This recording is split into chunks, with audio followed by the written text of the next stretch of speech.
Hello दोस्तों, आज हम वन नेशन वन इलेक्शन के बारे में बात करेंगे।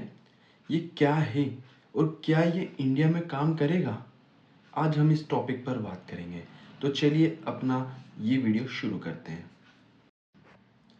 वन नेशन वन इलेक्शन, इसका मतलब होता है कि पार्लियामेंट यानी कि लोकसभा, इसके साथ में स्टेट असेंबलीज और लोकल बॉडीज, इन सभी का इलेक्शन एक ही टाइम पर हो। अभी तक ये अलग अलग टाइम पर होते आ रहे हैं, जो कि बहुत ज़्यादा कैओटिक यानी कि बहुत ज़्यादा अस्त व्यस्त और बहुत ज़्यादा खर्चीला हो जाता है। तो चलिए हम वन नेशन वन इलेक्शन के कुछ पॉजिटिव्स देखते हैं। तो पहला तो है कि कॉस्ट इफेक्टिव है। देखिए, अलग अलग टाइम पर इलेक्शंस कंडक्ट कराने से बहुत ज़्यादा खर्चे होते हैं। पॉलिटिकल पार्टीज़ के, गवर्नमेंट के बहुत ज़्यादा खर्चा हो जाता है, जो कि बिल्कुल भी अच्छी बात नहीं है। ये वन नेशन वन इलेक्शन आने से सारे इलेक्शन एक साथ में होंगे, खर्चा बचेगा, बर्डन बचेगा। देखिए, थर्ड पॉइंट ये होगा कि गवर्नेंस बेटर तरीके से हो पाएगी। मतलब कि देखिए, इलेक्शंस कम होंगे तो जो लॉन्ग टर्म गोल्स है उन पर ज़्यादा अच्छे तरीके से फोकस हो पाएगा। इवन लॉन्ग टर्म गोल्स ही बनाए जाएंगे मैक्सिमम, ना कि बार बार इलेक्शंस में उलझे रहेंगे। बार बार इलेक्शंस होते हैं, बार बार मतलब उलझे रहते हैं इलेक्शंस में। तो अगर वन नेशन वन इलेक्शन आया तो इससे जो गवर्नेंस होगी वो भी बहुत अच्छी होगी।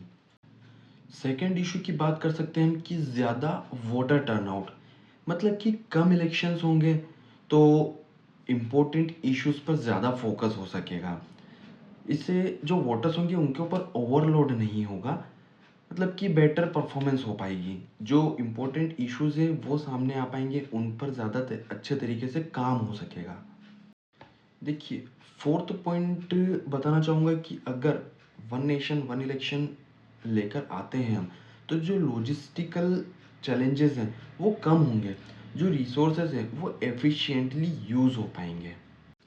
लेकिन देखिए, हर एक चीज़ की जैसे अपनी एक नेगेटिव चीज़ भी होती है, नेगेटिव पॉइंट भी होता है, वैसे ही वन नेशन वन इलेक्शन में भी कुछ ऐसे पॉइंट्स हैं जो कि इसके नेगेटिव्स हैं। जैसे कि पहले बात करें तो लॉजिस्टिकल नाइटमेयर, मतलब कि इतने बड़े देश में एक ही दिन इलेक्शंस कराना कितना मुश्किल हो सकता है, एक बार सोच कर देखो। कोऑर्डिनेशन कितना मुश्किल होगा। साथ ही दूसरा पॉइंट ये देखें कि जो लोकल इश्यूज की डिल्यूशन है वो भी बहुत ज़्यादा होगी। मतलब कि अगर एक ही इलेक्शन होगा तो जो रीजनल इश्यूज हैं उन पर तो जो नेशनल पार्टीज़ हैं, पॉलिटिकल पार्टीज़, वो ध्यान ही नहीं देंगी।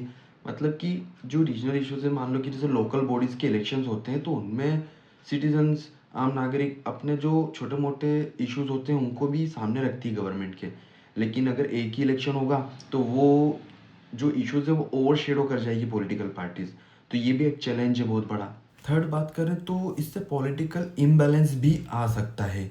मतलब कि जो सेंटर पर रूलिंग पार्टी है वो तो स्टेट इलेक्शंस में भी डोमिनेट कर सकती है। इससे वो रीजनल इश्यूज या फिर रीजनल जो इलेक्शंस होंगे उनमें भी डोमिनेट करेगी। हर तरफ से पॉलिटिकल इम्बैलेंस हो सकता है इसकी वजह से।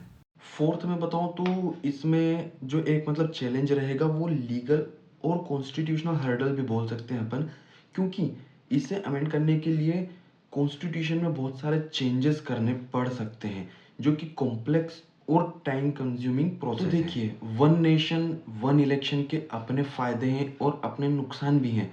जैसे कि कॉस्ट सेविंग है, गवर्नेंस इम्प्रूव हो जाएगी इससे, लेकिन लॉजिस्टिकल चैलेंजेस और जो मतलब रीजनल इश्यूज है वो भी इम्पोर्टेंट है अपनी जगह पर। तो आपका क्या ओपिनियन है? क्या इसे इंडिया में लागू करना ठीक रहेगा या नहीं रहेगा? अपने थॉट्स आप कमेंट बॉक्स में शेयर कीजिए। और अगर आपको वीडियो अच्छा लगा तो please like, share and subscribe कीजिए। मिलते हैं अगले वीडियो में। नमस्कार।